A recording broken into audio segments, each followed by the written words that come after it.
मेरे प्यारे भाइयों, मैं योगाचार्य आनंद आपका हार्दिक अभिनंदन करता हूं। मेरे प्यारे भाइयों, आज मैं आपको अपने जीवन से जुड़ी हुई एक सच्ची घटना सुनाना चाहता हूं। इस घटना ने कहीं ना कहीं जीवन के प्रति मेरे सोच को अवश्य बदल दिया था। तो मैं चाहता हूं कि इस घटना को मैं आपसे अवश्य शेयर करूं। मेरे प्यारे भाइयों, यह कहानी है वर्ष 2016 की 3 मई 2016, जब मैं हरिद्वार ऋषिकेश में योग साधना के लिए गया हुआ था। मेरे प्यारे भाइयों, 3 मई का समय था। उस समय गर्मी थी। मैं अपने कुछ मित्रों के साथ गंगा नदी पर नहाने गया। मेरे प्यारे भाइयों, हम 6-7 दोस्त गंगा नदी में जब नहाने गए तो त्रिवेणी घाट के पास बगल में एक नाव घाट के नाम से प्रसिद्ध एक घाट है।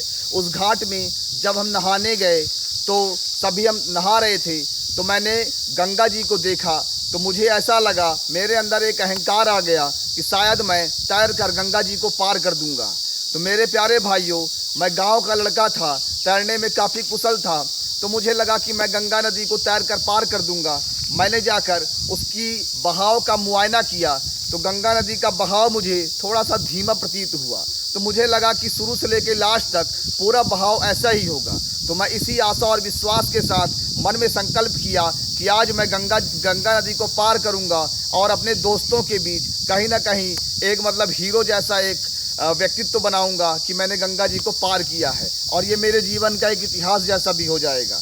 लेकिन मेरे प्यारे भाइयों, मैं यही गलती कर बैठा। गंगा जी का प्रवाह जो किनारों पर था वो बहुत धीरे धीरे बह रहा था।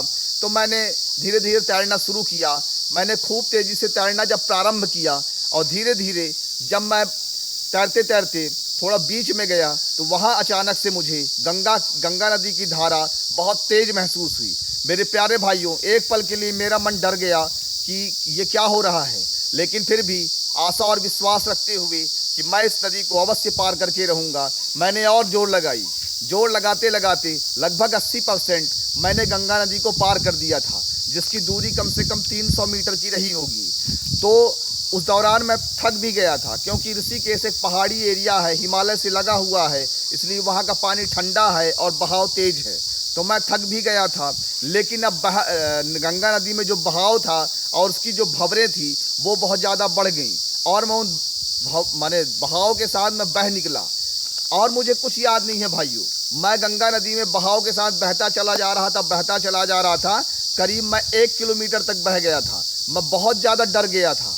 अब मेरी तैराकी की कोई भी कला मेरे काम नहीं आ रही थी, क्योंकि वो भंवर जो है वह लगातार मुझे चारों दिशाओं में घुमा रहा था। तो मैं एक दिशा में ध्येय बनाकर आगे बढ़ भी नहीं पा रहा था। मैं काफ़ी भयभीत हो गया था। मुझे मन में आया कि आज मैं नहीं बचूंगा, मेरी लाश इस गंगा नदी से बाहर निकलेगी। लेकिन उसी पल मैंने गंगा मैया को, मुझे याद है वह समय जब पूरे मन से मैंने बहते हुए डूबते हुए गंगा मैया से प्रार्थना किया था कि हे मैया, आज मेरी प्राणों की रक्षा करिए, आज मुझे बालक समझकर क्षमा करिए और मुझे जीवन दान दीजिए। मेरे प्यारे भाइयों, उसके बाद में भंवरों में बस ऊपर नीचे मुझे कुछ दिखाई नहीं पड़ रहा था कि मेरे साथ क्या हो रहा था, क्योंकि लगातार मैं डूब रहा था, निकल रहा था। वहाँ बहुत तेज़ मात्रा में भंवर थी, बहुत ज़्यादा भंवर था, बहाव बहुत तेज़ था।